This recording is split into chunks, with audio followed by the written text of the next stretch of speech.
Biz bugün burada inovasiya ekosisteminin ilkin addımları içərisində yığışmışıq. İnovasiya və Rəqəmsal İnkişaf Agentliyinin dəstəyi ilə həyata keçirilmiş, Kodakimiyanın Global Innovation İnstitutunun beynəlxalq sertifikasiya proqramının tətbiqi ilə ortaya çıxmış bir inovasiya proqramıdır. İddia əslində burada bugünə qədər çox böyük təşəbbüslərdə iştirak edib, insanların inkişafı ilə, təlimləndirməsində sponsorluqlar da köməkli olub. Biz bu günləri 50-yə yaxın fərdi insanın senior səviyyədə sertifikatlaşmasına və eyni zamanda 8 qurumun da İnovasiya təşviqində və inovasiya başlığında akkreditasiyadan keçdiyinə şahid olduq. Bu proqram nəticəsində 38 mütəxəssis ümumilikdə 45 sertifikasiya proqramından keçmişdir. Bu proqramın bizim ölkəmizə və ölkəmizin ekosisteminə qatacağı ən önəmli dəyərlərdən biri odur ki, ölkəmizdə startaplarla işləyən fərdlər və ya qurumlar, təşkilatlar artıq beynəlxalq standartlar əsasında çalışacaqlar. Bu da beynəlxalq oyunçuların, fondların və beynəlxalq ekosistemdə çalışan innovasiya iştirakçılarının ölkəmizə daha da maraq göstərməsinə,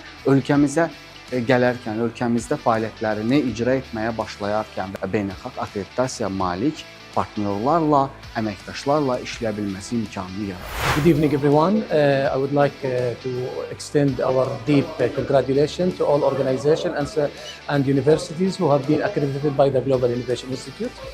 Global Innovation Institute is the leading awarding body in the field of innovation. We set the ground rules of innovation once it comes to processes, to framework. Congratulations to Azerbaijan and for hosting such a beautiful event. Proqrama qoşulmaq məqsədim öz biliklərimi daha da genişləndirmək və beynəlxalq səviyyədə mükəmməlləşdirmək idi. Və düşünürəm ki, bu proqrama qoşulmaq həm mənim şəxsim adına çox böyük uğur idi və həmçinin də ölkənin innovasiya ekosisteminə böyük bir töhfə oldu. Və buna görə də mən İRIA-ya və Kodakimiya komandasına dərin təşəkkürlərimi bildirirəm.